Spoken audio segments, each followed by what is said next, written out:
name suggests, it's a secret society. Once upon a time, it even challenged the Animal Archon himself.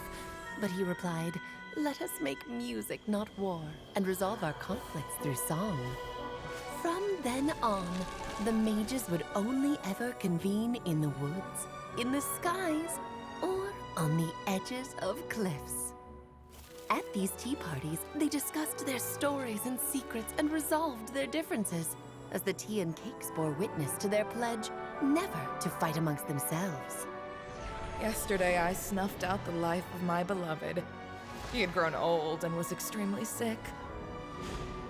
He loved me dearly, so I took his fate in my hands and ended his pain. I'm raising a son. Of all the children I had, he's the only one left.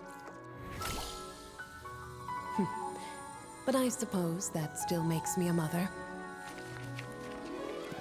My lifespan is nothing compared to yours, so I wish to leave you with my storybook. Actually, maybe you can pass it on to your children one day. Oh, this looks interesting. Let me scry. My dear sisters, we mustn't let prophecies threaten our bonds of friendship. Even the most frightening witch was once a little girl, and growing up can be so tough.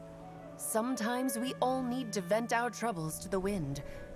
Even if the nations go to war, or the sky falls down, the mages' tea parties shall forever be held around this table.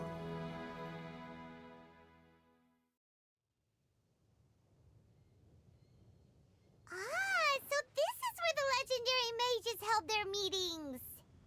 That's right. We often met here to chat and have tea.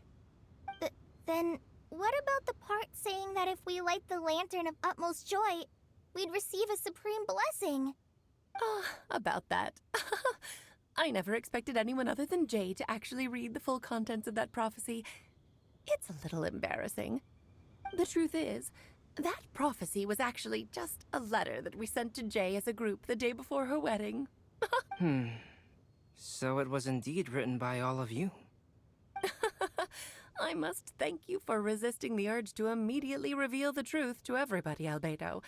Knowing you, you probably figured out everything the moment you laid eyes on the message. No, it took me a little longer than that. A flower that is not of this world, a guide who will never get lost, one who would never lie, and a legend that never ends.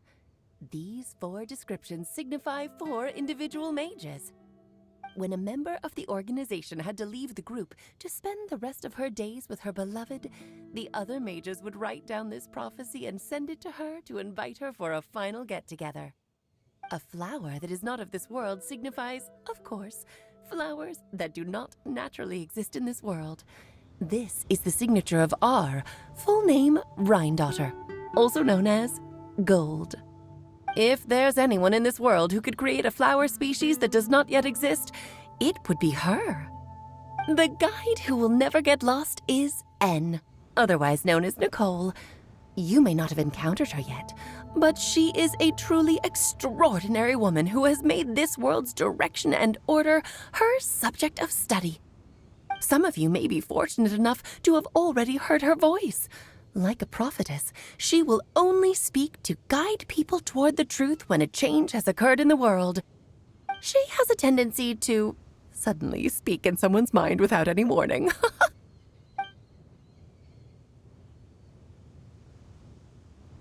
If one day you would be unfortunate enough to run into a truly dangerous situation, she may use her voice to guide the way forward for you. Who would have guessed that there are so many mysterious women in this world, and that they would all know each other? The one who would never lie is me. I hope no one would take offense. It's just that I, Alice, or A for short, have always had a soft spot for those with sincerity and candor. As for a legend that never ends, you may not know M in person, but you've likely encountered one of her works. Have any of you ever read The Boar Princess? Huh? I'm pretty sure every child in Mondstadt has read that book. It's also one of my favorite stories. Em was an exceptional human writer who used her prose to teach me the meaning of grief. Don't you think such a person would deserve a seat at the mage's table? Paimon's getting more and more lost. It may sound hard to believe, but I can attest to everything that Alice has said. Jay was also a mortal who aged and passed on, leaving her title to her students and followers. Alice, you've never acknowledged any of Jay's successors. It's now been centuries since the first of us took on her mantle. I've always wanted to meet you. Do you also want to become a mage? Title aside, I think I'm more interested in the meaning and purpose of the Hexenzirkel. I used to think that the Hexenzirkel was a group of women who could control the very fate of this world. But now, I've seen for myself that besides Jay, many other ordinary people were also among you. Do you think less of us now? No, not at all. My interest has been piqued, and I'm now even more drawn towards the idea of becoming a mage. You're right. I've never acknowledged any of Jay's successors, but you are different. You are much more fascinating than any of your predecessors. Oh, has someone finally piqued Aunt Alice's interest? Now is not a good time, Scarlet, but as soon as I am able, I will seek you out for a meeting. I want you to tell me all about Jay's married life back in her hometown. So the mage who received the prophecy letter from all of you was Jay? She left the Hexenzirkel after getting married? Precisely. There was only one way the letter could have been interpreted. She would have known what we meant as soon as she saw the message. We were just asking one thing of her. Please come to see us again. Before you go and settle forever with your happiness, please come share some of it with your best friends and sisters. So, the Supreme Blessing actually meant... All journeys are fleeting and will eventually come to an end. What will give us the most fulfillment and happiness in the end are those who will greet us at our journey's destination. Dear child, I believe you can also understand what I am talking about. We women will always have many troubles and encounter pains and frustrations that will keep us up at night. But no matter how hard things may become, we will cross mountains and oceans to see our best friends again, regardless of how many years have passed or how far the distance may be. As long as we can be with our beloved friends, our hearts will be filled with joy. To us mages, that's what being supremely blessed is all about. Oh. I still don't get it, but I do know that all the mages are Mom's best friends. If you ask how I see it, the Hexenzirkel is just a group of ladies that I spent my youth with. Anyway, I'll introduce some of the other members to you all later. I still have a few things to attend to, so this will have to do for today. Bye, Mom! Todoko says bye, too! Goodbye, darling, and farewell to all of our other friends as well. I'm sure we'll see each other again.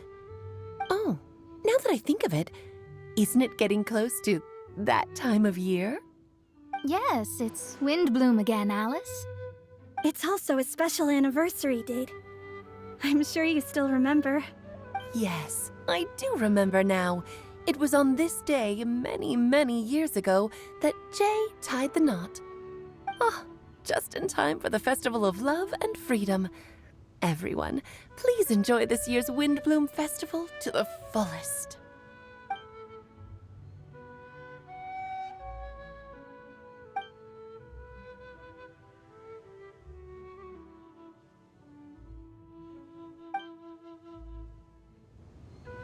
Whoa! Ah, Albino! Why didn't you tell me we'd have to glide all the way back down?